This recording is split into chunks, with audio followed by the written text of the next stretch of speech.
As the official healthcare provider of Minnesota United, Allina Health is focused on keeping our loons in top condition. And with expertise in orthopedics, sports medicine, heart care, and more, Allina has the team to keep your family in the game too. The experts at Allina Health take the time to get to know you as a whole person, helping you achieve wellness for your mind, body, and spirit. It's an altogether better kind of healthcare. Learn more at allinahealth.org.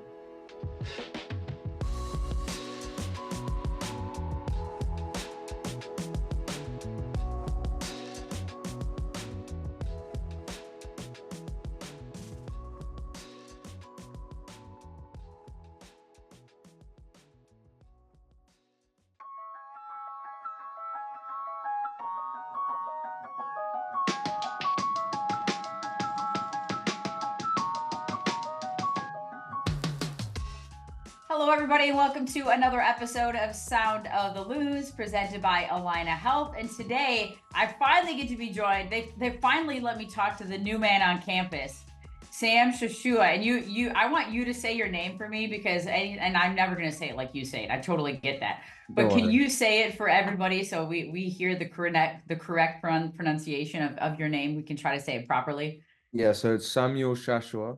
Shashoua. Okay. Shashoua. So we had, okay. Yeah, okay. this has been a running theme throughout my life, so don't worry, you're not the first, you won't be the last. But yeah, Samuel Shashoua.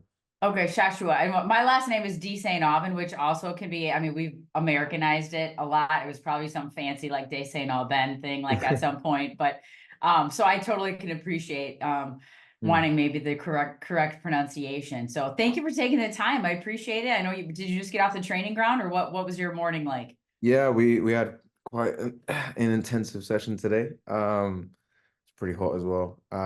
Yeah, so just finished up, got in the cold plunge, had a bit of lunch, and we're here.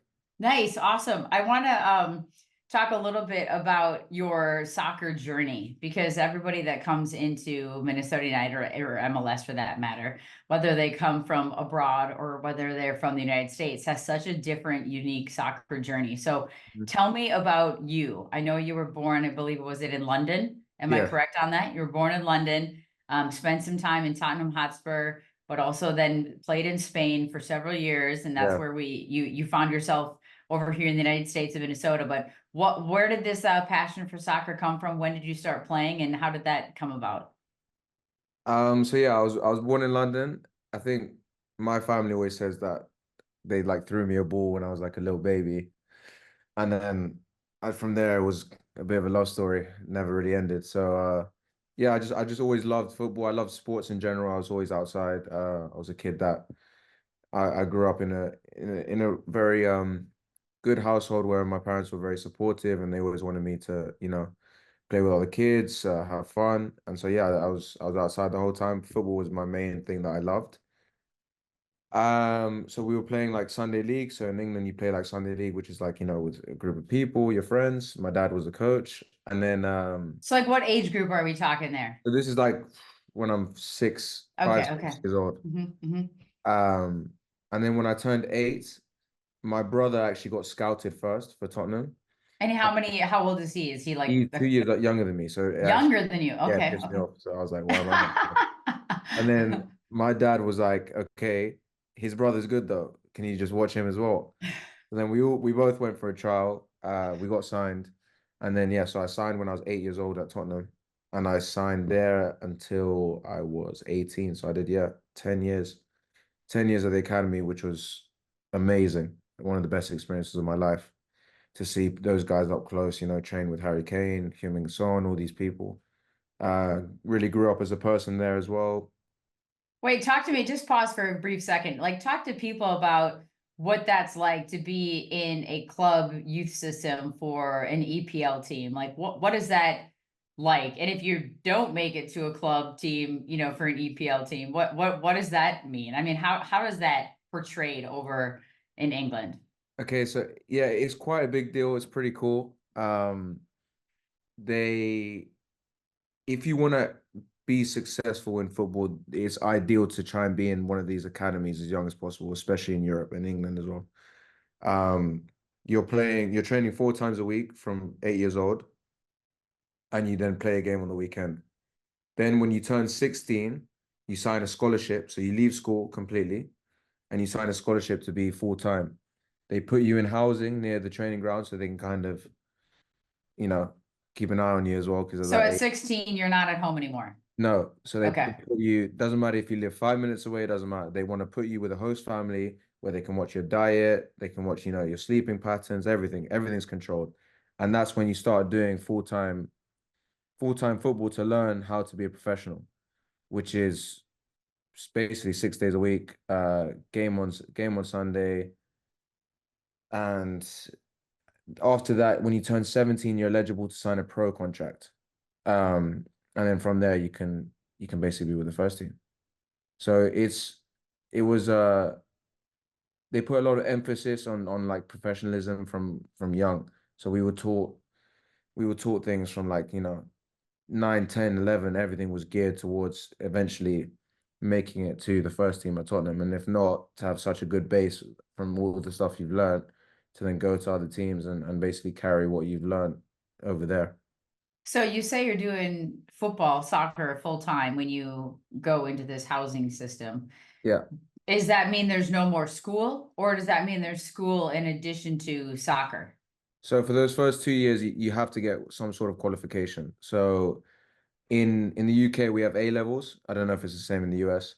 You have A levels or like a lesser qualification is B Tech. So they Okay. make everyone do at least B Tech. My dad was like, no, absolutely no way. You need to get A levels or you're not playing football. So um, I ended up, yeah, I studied to do A levels, and then that after that you're free to pursue it properly. Okay, and then also when you say learning to be a professional, I have some weird stray hair right here. I gotta get this is really bothering me. When you say learning to be a professional, does that mean not just soccer? Does that mean like you just mentioned it briefly? They're watching your diet, they're watching. I mean, what does that entail? And then you're not just on the training pitch for 12 hours a day. What does it mean to learn to be a professional over there at that level? Yeah, so our academy director, John McDermott, he was huge on the mental side of things because he said, "You guys clearly have the talent. You play for Tottenham, but what separates people is the mental side of things. Being consistent, being able to be in shape all the time, to be professional. So yeah, they would monitor our weight all the time, our body fats. They would take a percentage to make sure we're in a certain level. All the gym stuff, the lower and upper body, they would, it would be completely controlled and watched over to make sure that, we're hitting peak fitness of what we could be. And then yeah, diet, we'd have a nutritionist from 16 telling us this is what you need to eat because it gives you less inflammation, you'll recover better, you'll be ready for training. Hydration, they would look at, this sounds a bit crude, but when you go to the Oh, toilet, sure. look at Yeah. how hydrated you are by the color of it, all this kind of stuff. Like you're getting taught this at 16. Um, because as I said, even if you don't make it at Tottenham, if you have these sort of values, these core, sets of stuff that you do regularly on a day-to-day basis, you're already ahead of 75% of people anyways when you go to other teams. So in this time when you're spending in such an incredible amount of time with, I'm assuming, a core group of individuals, and I don't know Mhm. how many people come and go and leave, and maybe there's some that are like, oh, this isn't for me. I don't know how many people probably choose that, probably not many.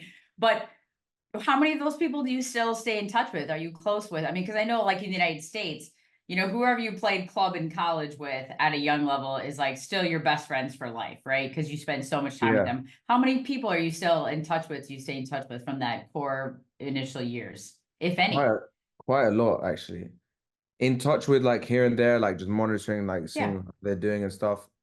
Or like you get together, or like, hey, if you happen to be in town, because I know Yeah, everybody's going in different directions. Clearly, your career went in different directions. Others did, I'm sure, as well. But where you're like, okay, I got to reach out to this guy and see what's up, or check in with him when I'm in that town to have a cup of coffee or something. yeah, I'd say there's like between like 5 and 10, and then I have two or three that are like really like close friends that I would see all the time. Um, One guy's playing for Sporting Lisbon at the moment, called Marcus Edwards. We played together at Tottenham from the age of 8. So I've known him 10, yeah, 10, no, 17 years now.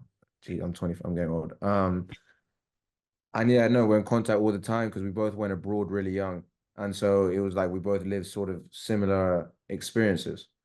And it's always nice to follow people's journeys because it's never linear, you know, like people Yeah. who are successful when they're 16 and maybe not so much now, or the opposite, where they haven't done so well and then they finally made it into professional football at 25. And equally, you get equally as happy for them, you know, everyone Mhm. watching their own different journeys. And it's nice to see people grow because when you see them so young, from like 13, 14, all these age groups where people are more, you know, following the crowd. It's easier to be more of a sheep. And then as you get older, you kind of develop your own identity, your own personality. And it's nice to see that in people that you wouldn't have necessarily seen that when they were younger. So yeah, it's cool. I like it.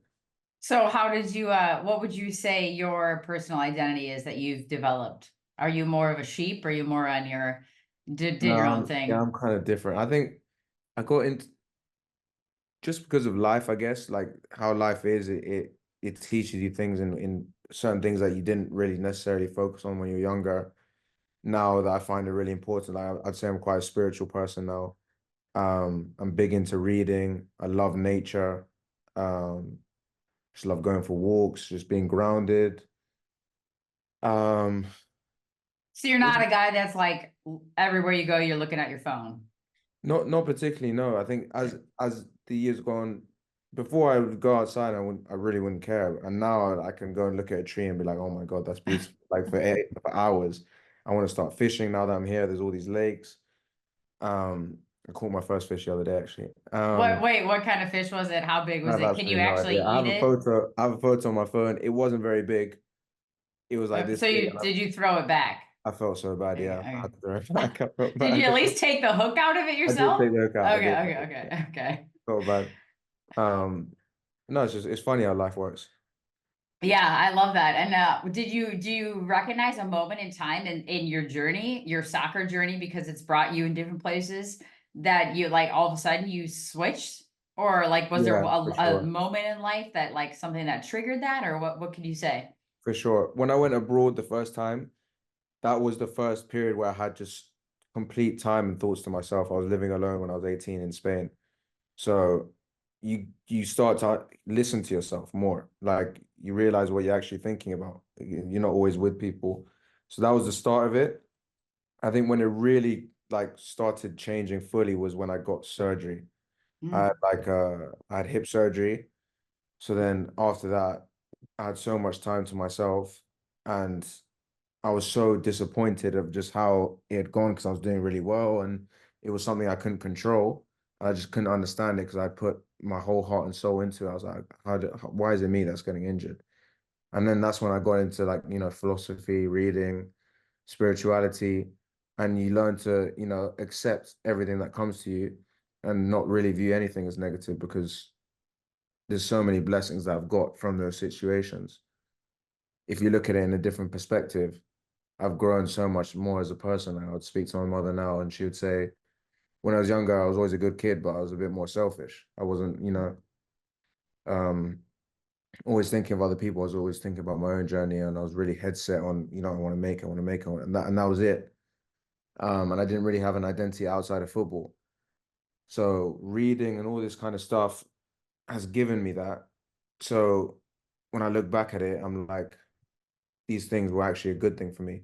Instead of getting all that, if I had got all that success really young, I probably would have gone crazy. So I'm not sure. Everything happens for a reason, really. And then, yeah. So if I were to look at if like you had like a thing up on your wall or like something that pops up on your phone, is there like a piece of literature? Is there like a scripture? Is there like a phrase, a saying that you kind of go to? You know, everybody kind of has their thing or maybe a motivational thing or like a like what's do you have one that you're like, okay, or like when something happens to you or something, you're like, okay, I'm gonna repeat this in my head and it kind of calms me. Um, I have like certain books that I go Okay. back to that I know like You that's like just find the page and you like know where kind you of so like okay. Meditations by Marcus Aurelius. Okay. That one is just anytime I read it, it's just instantly I just feel peace. And then Siddhartha by Hermann Hesse, which is a bit more spiritual. Um, those are the two books that really I gravitate towards whenever I am feeling, you know, a bit away from it. Or I'll just meditate, even if it's 2 minutes. I'll just, you know, do some breathing, center myself, go and have a walk in the park barefoot. Like these are the kind of things that I do. Go in the sauna that I'll do when I'm feeling stressed, or, you know, I want to get a tattoo, but my dad's gonna kill me if I do. So Really? I feel like it's more shocking to find a professional football or soccer player that doesn't have. that's why he doesn't want me to have it. He hates them. So he's like, Oh, okay, okay. absolutely I mean, it not. doesn't mean you have to like have your whole body, like I just want a sleeves and small all one. that. Yeah, yeah. Yeah, Like, especially, I mean, for the most part, I think just about everybody who has a tattoo has some sort of meaning, unless people start to go crazy. But like when there's like a very significant aspect to it, and then sometimes it just serves as like a little reminder, like, hey, like every time you see exactly. it, you know what it means, but you don't have to share it with other people. Yeah, I have like an idea. I don't know how it even look or where I'd put it in my body. It's just basically I want like a clock that's broken, because I kind of think time is not necessarily positive for the human mind. Because if you're always projecting to the future or looking at the past, Mm. miss out on the actual present of life, and everything happens in the present, even the past and the future. It always happens in the present. So that kind of would remind me of to stay focused in the right now, because normally the right now is pretty cool. So on your soccer journey, as you've learned all these things and you've sort of developed this, I don't want to say develop personality, but you know, you've No, found but it's true. kind of, You can, yeah. okay, okay. So like, you know, you found sort of who you currently are in this moment because of the journey that you've been on. When you went away for the first time on your own, what was, aside from just the moment of living on your own, having the injury, having surgery, having to sort of process that, what was it that you learned about moving on out of Tottenham? Purely from a soccer perspective. Like what did you learn when you moved on and you went abroad? What was like, was there something you got there and you're like, oh wow, this is completely different than what I've just been engulfed Yeah, in? I went to like a third division team in Spain where the Yeah. facilities were atrocious, and it taught me that, you know, I was in this cotton, like, I don't know how to describe it, in this bubble that was just perfect at Tottenham, with the best pitches, best coaches, best everything. And then I had to figure out to do it for myself. So it was like I had to learn how to motivate myself without, Mm, you know, needing all that extra stuff. And I had to learn how to, you know, watch over my own body, um, mm. create my own program in the gym, all this kind of stuff. And then from a purely football aspect, I learned that I could play and compete at a high level pretty quickly, because Tottenham, they always made it seem like it was this huge jump, which I think they did it in order to kind of scare us and make sure that we were on it. Well, when I realized I could go and compete, it kind of gave me more confidence in myself. I was like, yes, okay, I'm playing against adults. I'm 18 and I'm dominating. So this is like, I can do this and I will do this. And then so physically, mentally, emotionally, you were like there as far as being able to compete. It was like the life aspect of it, or like you said, being able to take care of yourself, create your own program, like figure out how to just stay at that level without Exactly. someone monitoring you every day on what Exactly. you need to be doing. Okay. Okay. So then your next move, you move on. And you can say all these Spanish teams for me, because I said to the Yeah. to Grace and Kyle, I'm like, I don't want to butcher all these names. So as we're bouncing around from a couple of these clubs that you've gone to, what is it that you learned on the next stop of your journey? Is it Tenerife? Yeah. So Tenerife, that was a good pronunciation. Okay, okay, okay, I got that Um, one. Tenerife, the Spanish people would say Tenerife, if you want Yeah, to be oh geez, particular, but yeah, no, yeah. Tenerife, cool. I say Okay, Tenerife. okay. I did 4 years there. Um, I think I learned resilience. Mm. Um, And this was again, after the hip surgery. no, no, no. So this Oh, was, this was still before. Okay, yeah. okay. So I'd started.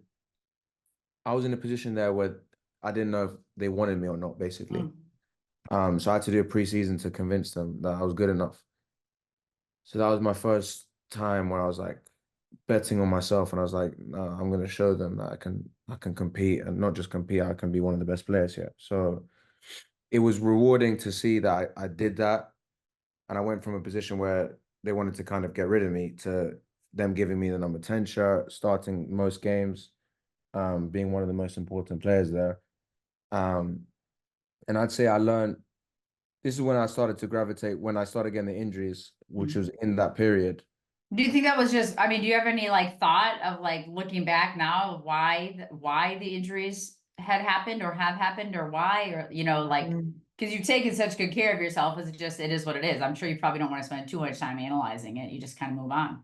Honestly, I don't want to blame anyone, but I don't think I had the best medical attention in the world. I think it could have been prevented, a Sure. lot of it. Um, but again, yeah, as I said, a lot of good came from it in the end. So it's not the end of the world. But it did happen at a time where I was at the highest level I'd been in my career. I'd started to look at, I was probably going to go to the Liga, honestly.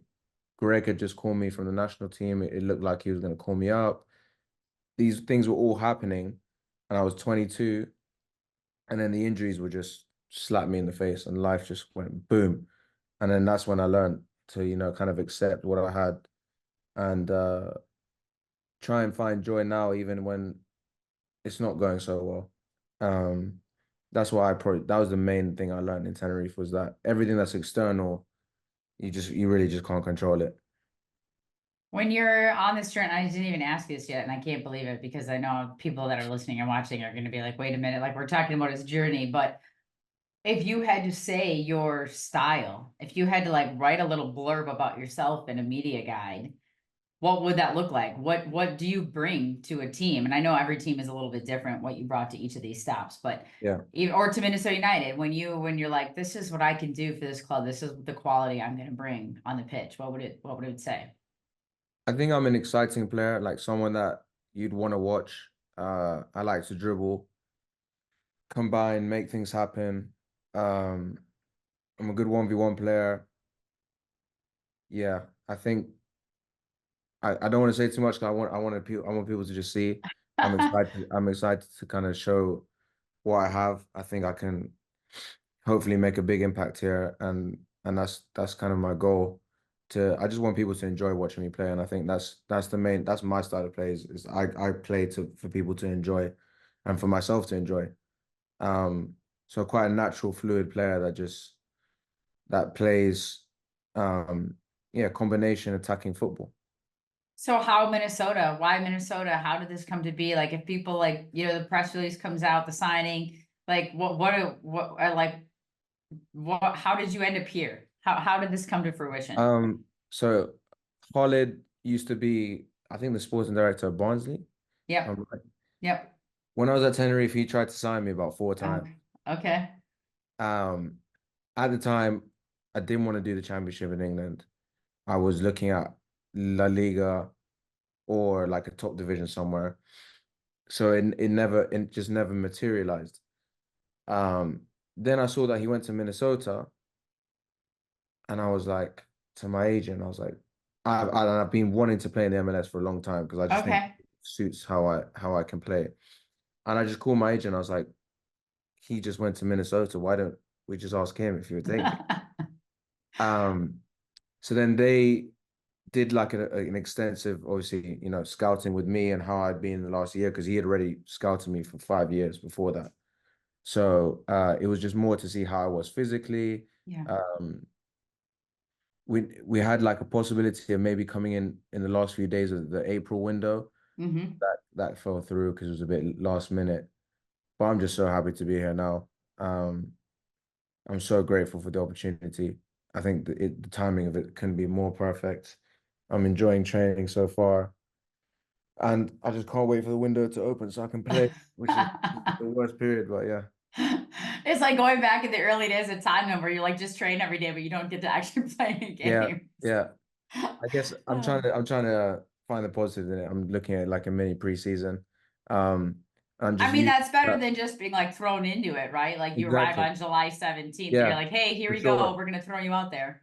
Yeah, I've had a time to settle, found an apartment. Everything's been, a car. I'm, very relaxed, finding my way around the city, the state, um, getting to know my teammates every day.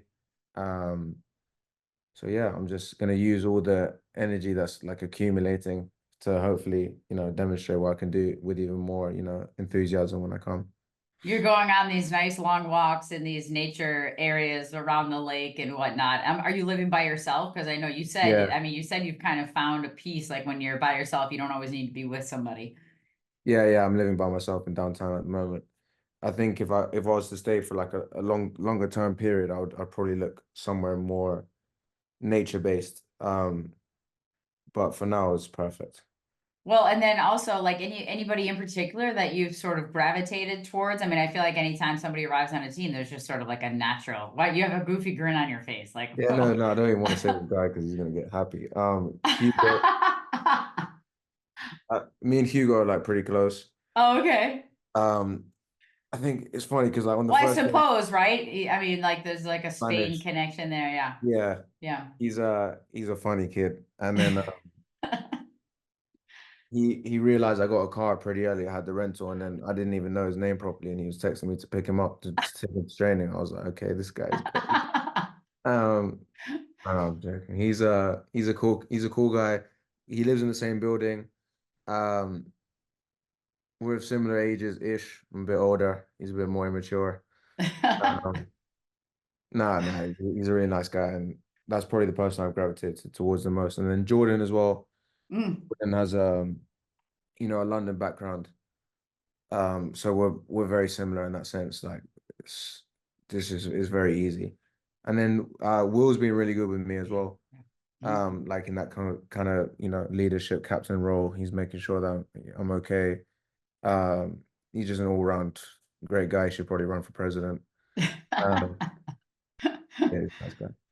How about the best thing? Like, so did you not see the facilities? You didn't like come over beforehand. Like, so what's been your interpretation of that? Because you've been in lots of different levels of Yeah. facilities and attention to detail and all that. What's been that perspective for you? Not just the training facility, but also more importantly, maybe Allianz Field, but you're only at 1 or 2 days a week. But at the same Mhm. time, like it's kind of nice to, I'm assuming you've been at all the games there that Yeah, ever yeah. happened. Yeah.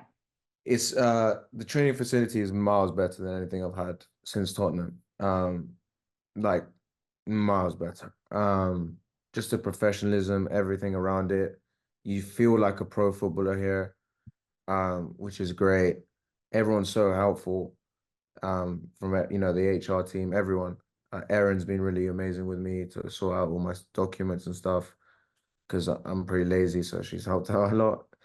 Um, and then the match day experience has been amazing. It's like a whole spectacle. You don't really get that in Europe as much, especially in Spain.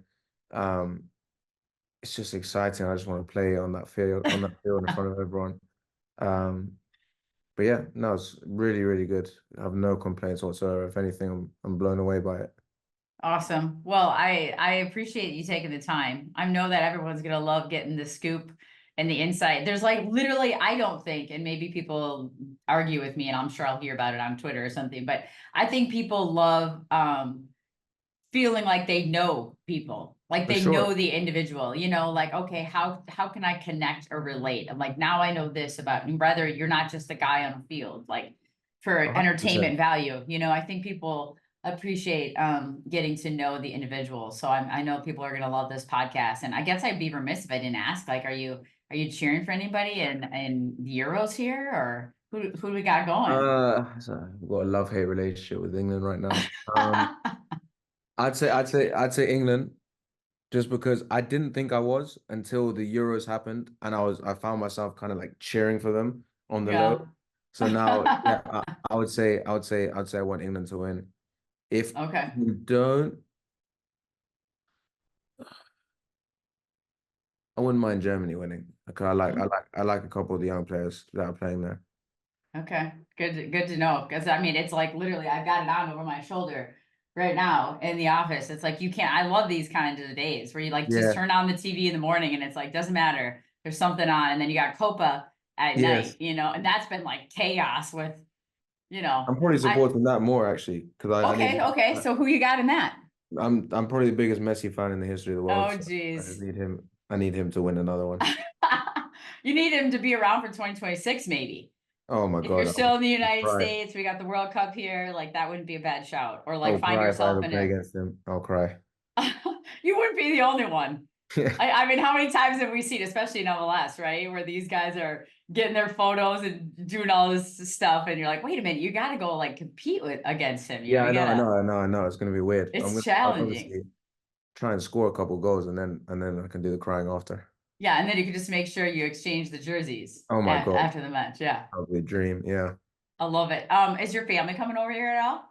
Yeah, so my dad travels a lot from UK to New York for work anyway, so I Okay. think whenever he does that, he'll probably come and visit. And then I think my mother is looking to come around August, July, August, I hope. It would be nice. I think they would love Minnesota, honestly. No one, we didn't really know what to expect. Um, but it's blowing me away. It's so beautiful here. There's so much to do. There's city, if you like city, there's so many, as you said, nice lakes, places to go fishing, all this stuff. So I think they're gonna really love it when they come. Yeah, and I think the thing about Minnesota is that you don't have to go too far to get to a lake. It's not Exactly. like where you're like, I gotta drive 4 hours to get to a cabin and get on a lake somewhere and go fishing. So it's a good spot. And just maybe don't tell them not to maybe come in February, I've you heard, know. I've heard I came at a good time, but then it's gonna be a bit of a shock. It will be a bit of a shock, a bit of an adjustment. Just ask Bongi about it. Like he's not a huge Yeah, fan no. of the winter. Okay, I've heard. All right, awesome. Well, thank you for taking the time. I really appreciate it. Enjoy the rest of your is it Wednesday? Yeah, I'm Yes. gonna go watch the second team for a bit now, and then Nice. probably play some golf this Ah, afternoon. there you go. There you Good go. life. You're Good already life. hitting the links. All right, Yeah. awesome. Awesome. Well, thank you. Appreciate the time and enjoy the rest of your Wednesday, and we'll talk to you soon. All right, appreciate it. Thank you All so right. much. All right. Thanks, Sam. Talk to you later. Bye bye. All right, everybody, stay tuned. Segment number 2 coming up next.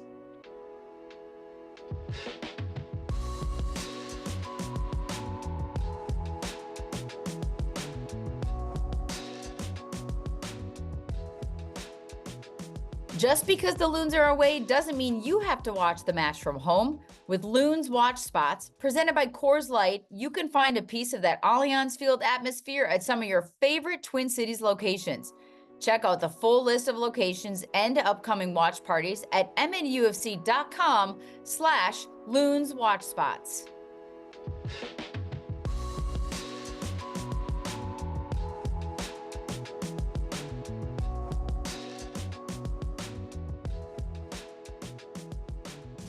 All right, everybody, welcome back to segment number 2 of Sound of the Loons. And now I'm joined by, I was going to call you Mr. Minnesota because I hear you're quite the Minnesota United fan, but we'll call you armchair analyst, Matt Doyle, soccer guru. Thank you for taking the time. I don't know that I've ever had you on the Sound of the Loons, even when Cal and I did it. I'm not sure if we ever had you on Sound of the Loons. So thank you for taking the time to hop on with us today. Yeah, it took us a couple of weeks to try to align the schedules, but we finally made it happen. And of course, my computer died 15 minutes ago, so now I'm doing it on the phone.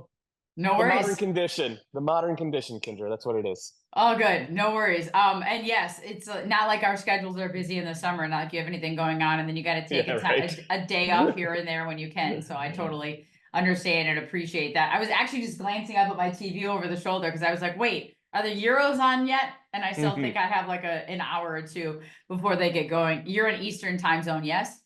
Yes, I am. Okay, so I mean that's the beauty of, I mean, how have you been enjoying yet another summer of soccer? I said to Dunny the other day, I'm like, I feel like every summer now we get to say it's the summer of soccer, which is great.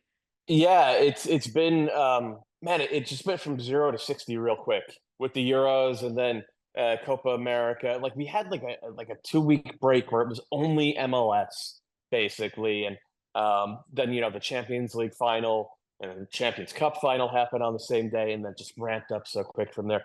It's fun. It's also exhausting, and I don't want to complain about it because we both have dream jobs. But sometimes it's like soccer is your job, and then you get up at 9 a.m. and you watch soccer for fun as well, and then there's more soccer for fun at noon, and maybe you go out and have a little kick around as well, and it's like, oh, I just did 18 straight hours of that 6 days this week. It's like it can get to be overwhelming sometimes. Well, and more importantly, how does your significant other feel about that? She's happy I'm out of the house. I mean, that's the other piece of it, because the nature of the beast, when you work in sports, it's not, it doesn't stop. There is no such thing as even, No. well, and with soccer, there's never even really an off season. So it's kind of the nature of the beast. You have to make sure that you either find someone that totally understands it and gets it, or someone that loves it as much as you, or someone that's sort of in the middle and tolerates it and just goes and does their thing as you're planted watching soccer for 12 hours in a day. You know, you got to kind of find that happy medium. Yeah, that's the sweet spot that my wife found right away. We've been together over 20 years now, and she's been cool with it the whole time, so I can't complain.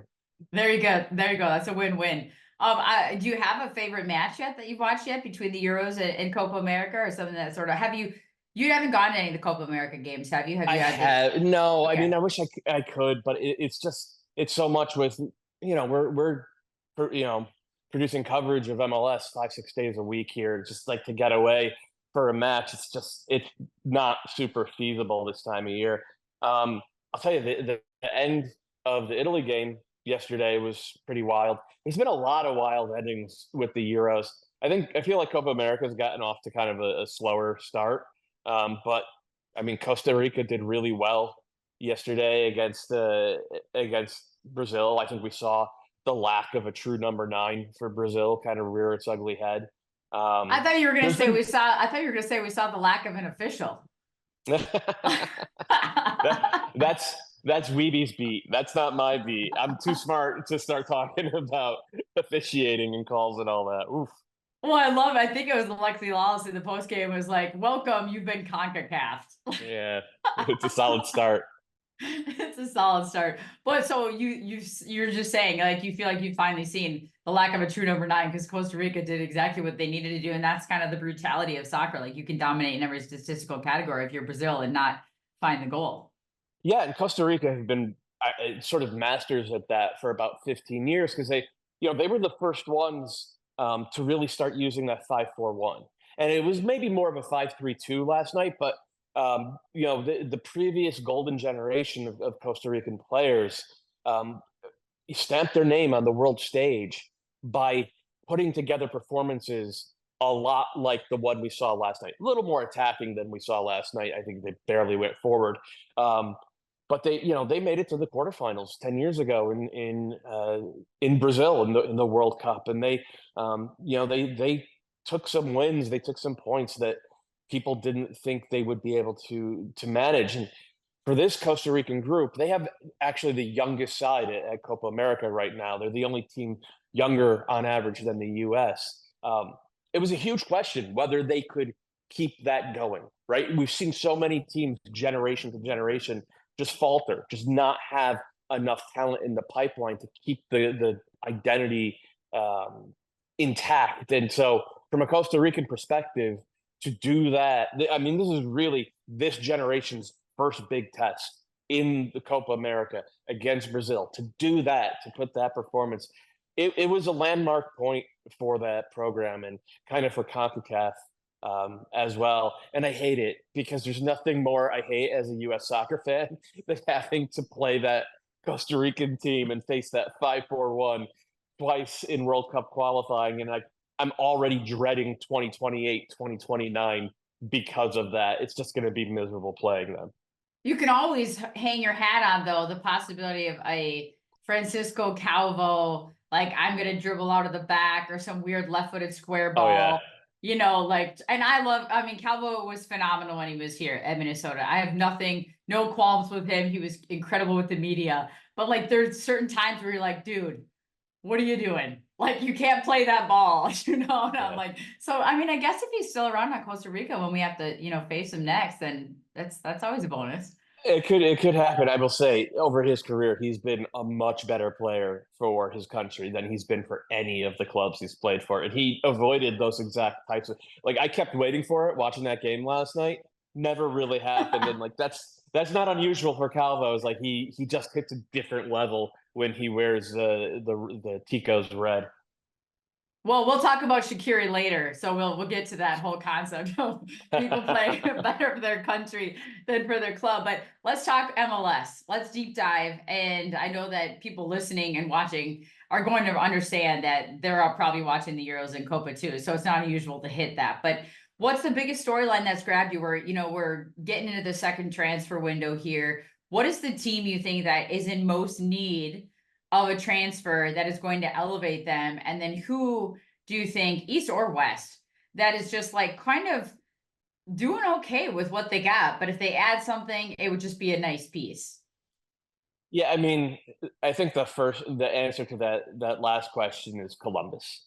If you look at what they've been able to do this year, making it the CONCACAF Champions Cup final, obviously they got drilled down in Pachuca, but there were some mitigating circumstances there, and also Pachuca's just really good. I was waiting for a joke, a bathroom joke there. Yeah, well, it was a crappy way to see that run Yeah, end. there you go. There you go. But they, even after selling Aiden Morris, it doesn't feel like they need to go out and do something in the transfer window. And they've come off of the disappointment of that CONCACAF Champions Cup final, and they've been just as good, if not better. And that's unusual. Usually we see MLS and Liga MX teams that make a long run, they suffer in league play because of it. And it doesn't look like Columbus is going to do it. So if Columbus just stood pat, even after making $5 million or whatever it was, selling Aiden Morris, I don't think anybody would be like, oh, that's a huge mistake, because they've earned, I think, all of our trust that they're going to figure it out. I mean, obviously, going down the road, Cincinnati need to do something now because they might be without Miazga and Haglund for the rest of the season, and they only have 3 other center backs on their roster, and they're a team that plays with the back three. So Chris Albright, I don't know how much flexibility he has, but he mostly had he's batting like 900 since he took over as GM there. He'll have to make a move. Out west, we know that LAFC are bringing in Olivier Giroud. Going from Mateus Bogosh as your false 9 forward to like the premier true target forward of the past dozen years, it felt like it was going to be a stylistic change. Well, Steve Cherundolo plopped Kai Kamara down into the starting lineup over the past 3-4 games, and Kai is the same archetype of target forward as Olivier Giroud, and LAFC scored 7 goals in 150 minutes with Kai on the field. So it looks like that's going to work. I do think that they need to maybe add pieces in central defense. They don't have a lot of depth there. I could see them moving around the edges. Seattle's an interesting one if they part ways with Raul Ruiz-Diaz. Houston's a team that they just signed their forward. I think they need more than that. And then that brings us to Minnesota. It's been, I think, a better season than most expected. They have discovered, I think, a star in Taniolo Ashei. And Dane St. Clair in even numbered years is always one of the best goalkeepers in the league. But we're seeing maybe the margins for error, especially without those guys, are a little thinner than the teams around them in the table. And with Arriaga, going out, I don't know if it's official yet, but it looks like he's headed to Partizan in Belgrade. With him going out, there's suddenly a pretty significant need, and I assume that this is going to be a very big, busy team in the window. Yeah, I think that there's a part of Khaled that's trying to, I wouldn't say make his mark on the team, because I think he likes the quality of the roster that he has, and they've been utilizing some of the younger guys and just giving more equal opportunities in some of the subs in the rotation. But at the same time, there's clearly I think a method to his madness on how he wants to go about things now that he's had a little more time in Minnesota. Going back to LAFC really quick and Kai Kamara, I mean, does it surprise you that he's lasted in this league for this long, especially when you look at it and you're like, holy smokes, he's played for almost every team in the league. And there's probably a reason why he's bounced around so much, because he scores goals wherever he goes, but there's a reason why he doesn't seem to stay put. What is it about Kai Kamara you think that makes him valuable? So with Kai, everyone who has played with him has always, talked about his work ethic in terms of staying in shape, in terms of being a top tier athlete and wanting to, which is why he's almost 40 years old and he's still able to out muscle and out jump guys. He has those natural gifts, but he hasn't taken them for granted. That's one. 2, as you said, he scored goals. 3, the reason he scored goals for 11 different teams now is because Kai's rep is that if he's not the guy, he hasn't always been happy. He hasn't. He's not a guy who you could easily talk into coming off the bench and playing a 20-30 minute super sub role, which is why he bounced in and out of Minnesota. I think 7 games, something like that. And we've seen it happen in Chicago and Montreal as well. And look, I'm not going to criticize him for that because professional athletes' careers are finite. You're only so long, and you want it to go the way you want it to go.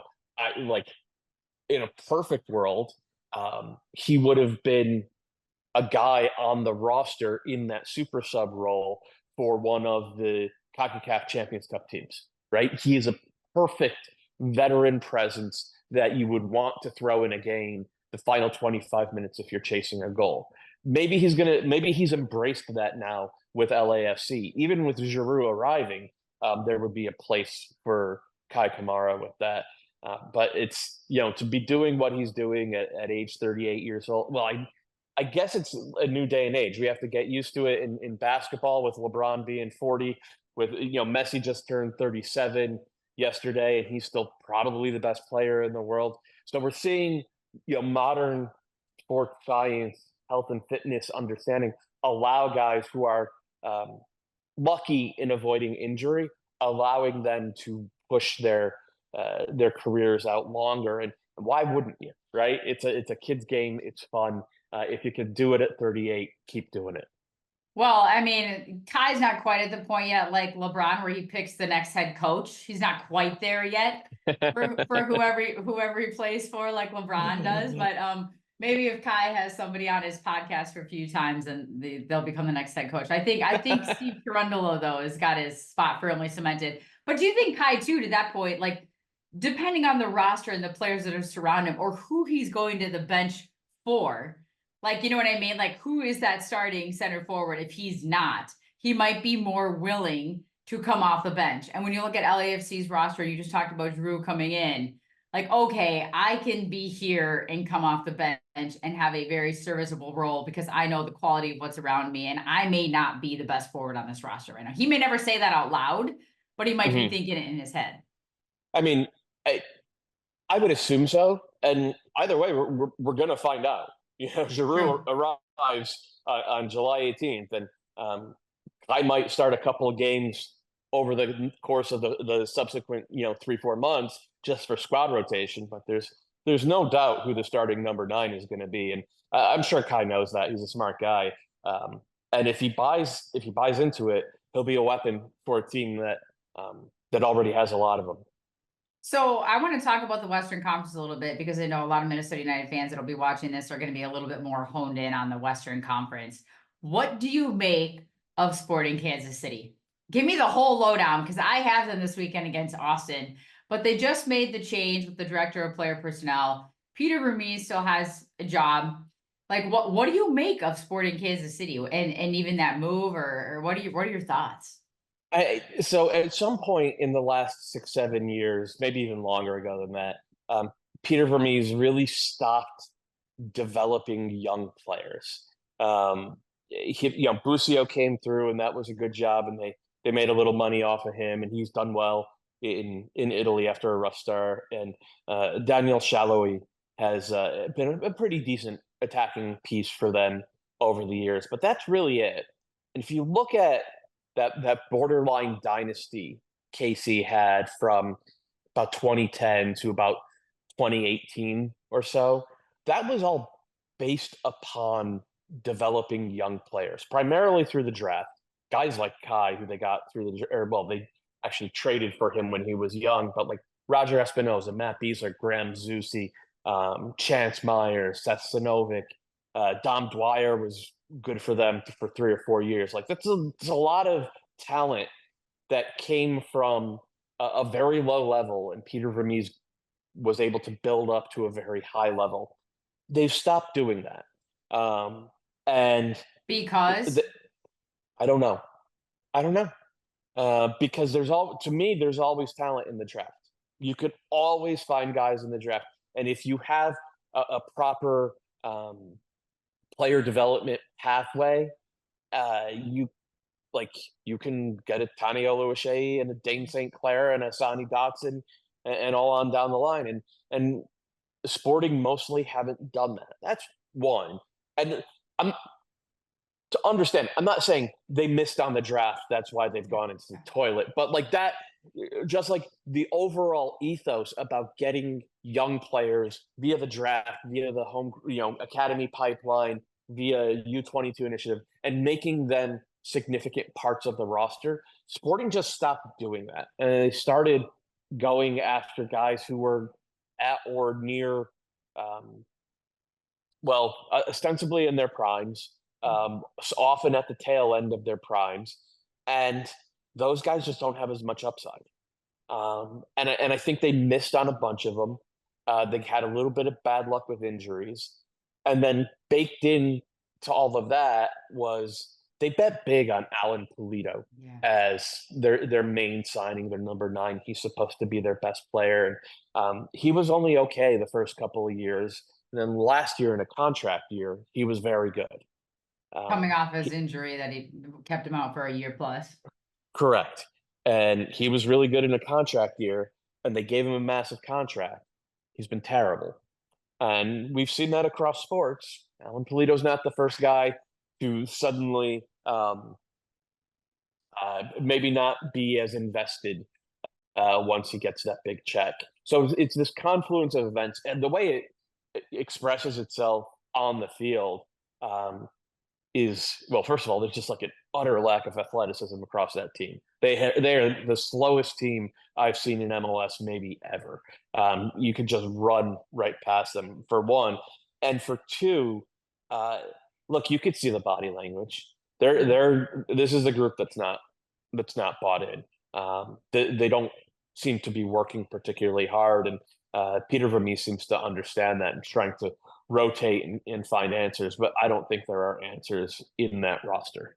Well, rotate and just bench guys. I mean, the fact that Shashoua and Russell have come off the bench now on several occasions, that's where you're kind of scratching your head going, okay, I know they're not in great form, but at the same time, like you're not super dynamic going forward. You got rid of Kyndra, which maybe you thought you were going to be able to find something else in Eric Tommy and others, but I don't know. It's not working, whatever he's doing. And I remember when Sporting KC was here in Minnesota, somebody made the comment to me after the game. They're like, okay, something's off. Peter Vermees sat down on the bench for most of the game. Like he wasn't pacing around again. And then the last game we were watching in the booth, we were watching the KC game, and they're like, wait, is Peter not wearing a suit? Like that okay, something is really off here, because there's just certain things, with Peter Vermees. And I enjoy talking to him, and every call we have with him is phenomenal. And he gives you so much insight, but you kind of feel like, I don't know, like not that it's run its course, but it's not unusual for a coach to be one space. And he's also the sporting director to feel like, okay, is there time for a change? And I thought, well, if they don't start winning, it might be soon, but instead they fire Bliss instead of Peter Vermees. So I don't know. We have, like I said, we have Casey Austin this weekend, so I guess we'll see. Yeah, the Brian Bliss thing is like, the writing for him had to be on the wall when they tried to hire Gavin Wilkinson this winter. And remember that I think the fans justifiably protested that move. But it's clear that when a change was going to come, it was not going to be Peter Vermees.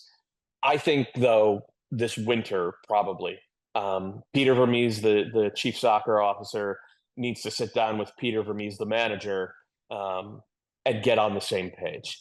I do wonder if MLS and just the nature of global soccer, it's that dual role.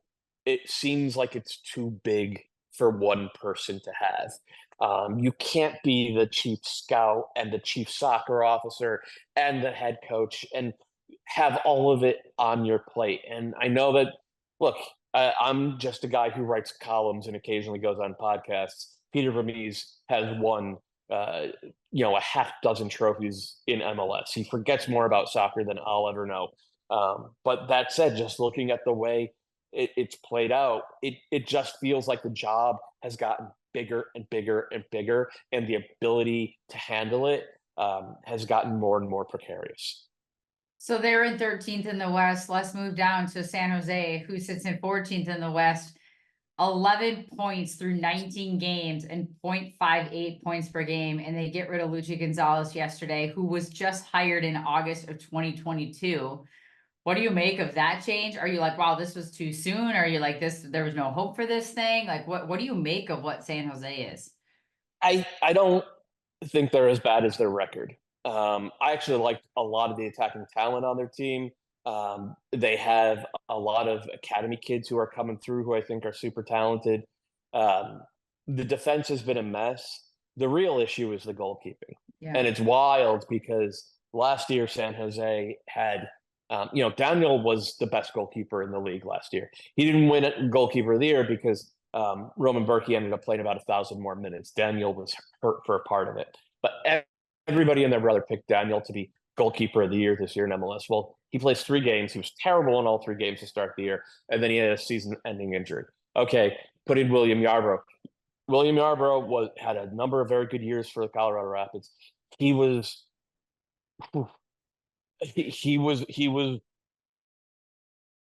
and so what we have is halfway through this season, the Quakes goalkeepers using the data from our friends at American Soccer Analysis, who, these guys are very sharp with their models. The Quakes have given up 15 or 16 more goals in half than they should have. And that's just straight down to pure shot stopping. A year ago this time, Daniel had saved 9 more goals than expected. That's what, like a 24, 25 goal turnaround in 1 year that just comes down to one position on the field. I don't think that is the whole story of why things went bad with the Quakes. I've heard from a number of folks there that the vibes aren't great. And look, maybe Lucci is not cut out to be the guy in the big chair. Maybe he's a top assistant kind of guy. But it's hard to collect points when the guy whose job is literally at the locus of where all value on the field sort of is created, like he can't keep the ball out of the net.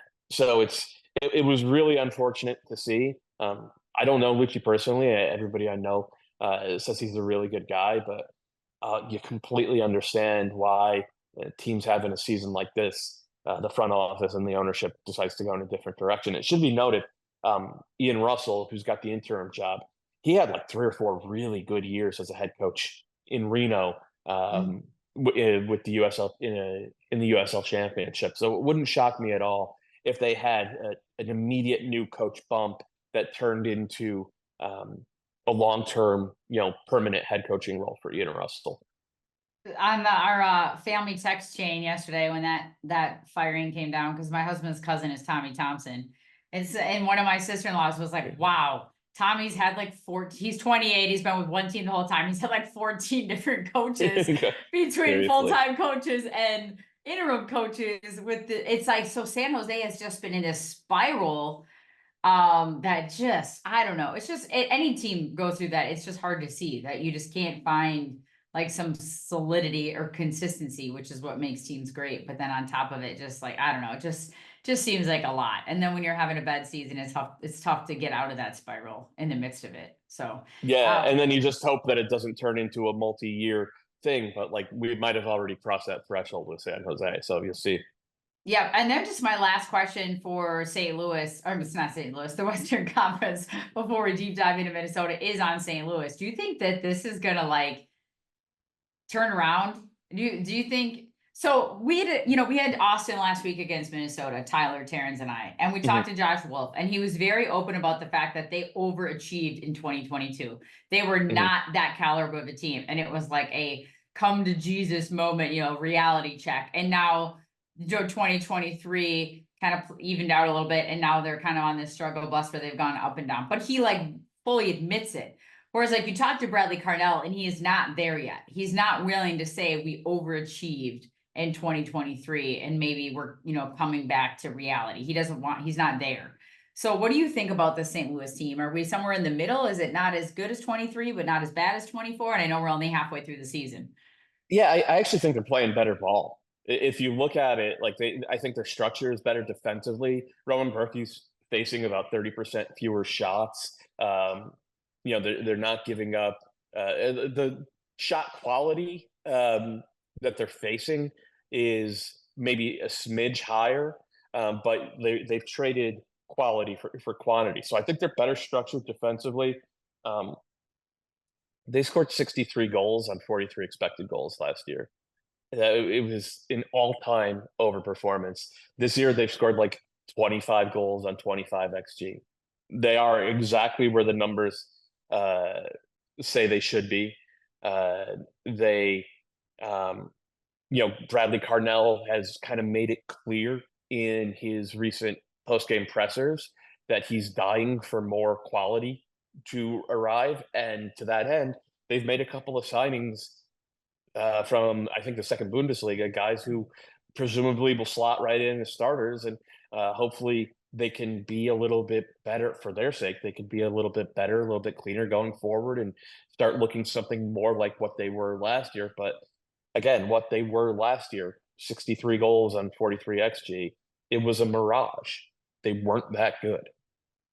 And then just Minnesota United, listening to some of the podcasts with Extra Time and sort of, the thought process between and by some of you on what Minnesota was gonna make them good this year. It was Amanda Reynoso, it was Robin Lod, it was, just like these certain things that Amanda Reynoso clearly didn't come to fruition. But then you have this sort of cluster of Sean McCauley interim to Cameron Knowles interim to the hiring of a sporting director who hadn't hired the coach yet, like all these moving pieces.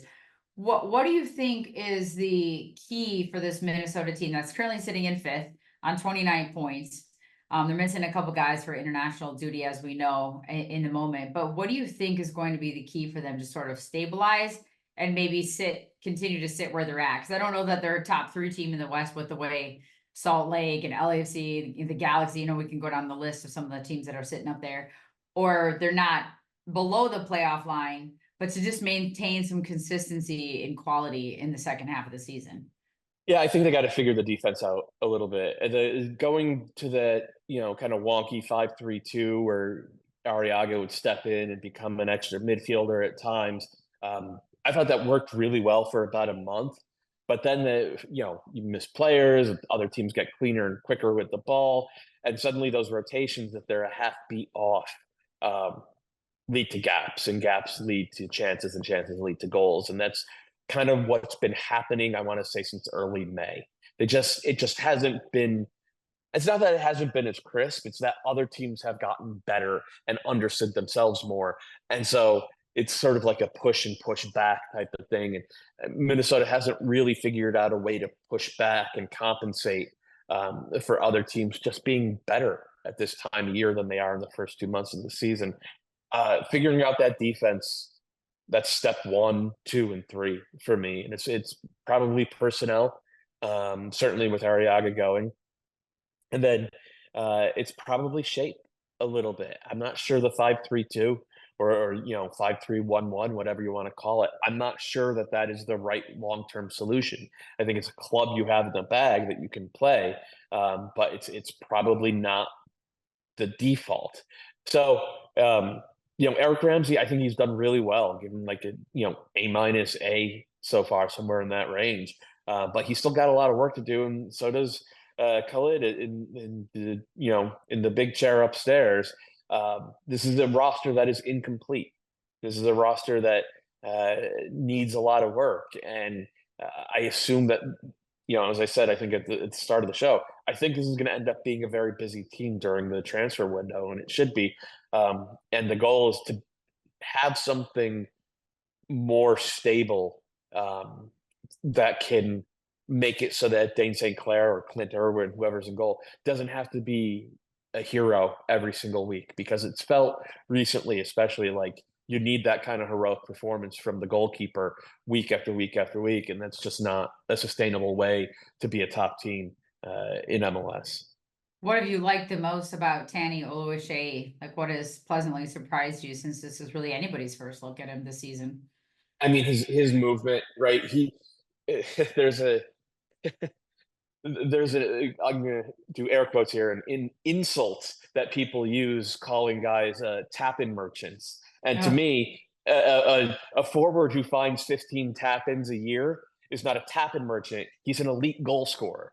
And Taniolo Ashei is going to find 12 or 15 tap-ins a year, and he's going to hit 3 or 4 bangers. He knows where goals happen, and he gets there. And then on top of it, he has, I think, a really good sense of combination play, especially in transition.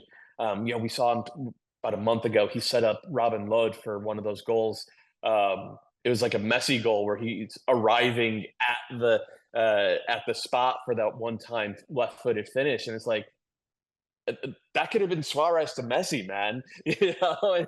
And for Tani to do that in his first year as a starter in MLS, I love him. I think he's every bit the prospect, or it's not even prospect anymore. Every bit the productive professional forward that Duncan McGuire is, and we saw this offseason.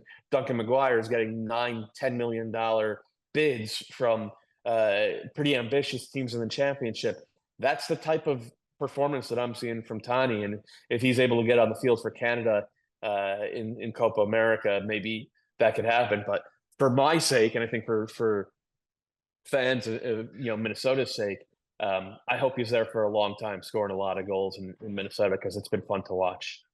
So non-Minnesota United talk. I guess I shouldn't say that. Maybe your answer would be Minnesota United player, but is Messi still the runaway favorite for MVP, or like is there an actual race here? Because there is a lot of quality on the top of some of these teams in MLS this season. Who's your MVP thought process this early? I mean, right now it's probably Chicho Arango, because Miami's shown the ability to get results without Messi. I don't think RSL can do that without Chicho. And we saw this past week, he came off after 20 minutes with a concussion, and RSL had their first loss in 15 games, their first loss in over 3 months. So just in terms of most valuable player, he's a guy who's gotten them points when they've played poorly. And he's a guy who, when they've played well, has sort of enhanced that by being at the focal point as both a finisher and a chance creator. Messi's still the best player in the league. He's also played 800 fewer minutes than Chicho, and availability is a pretty important ability. That said, if Messi comes back from Copa America and he stays healthy the rest of the year, my money's on him to win MVP. Defensive player of the year. Who you got? Well, before he got injured, Matt Miazga might have been the favorite to do it again. As long as he doesn't play Red Bulls in a meaningful game. Yeah, exactly that. Man, I'm not sure there's anybody who stands out. Steven Moreira for the Crew is really, and then I think they're still the only team that's allowing a goal per game or less. So you kind of gravitate towards the best defensive team. So he's one who would jump out. Andrew Privet for Charlotte has been excellent. He's played every single minute, one of only, I think, 4 field players who's played every minute in the league this year. So you could go with the big names. You could go with guys who are maybe under the radar, but I'm not sure there's only one leader in the clubhouse at this point.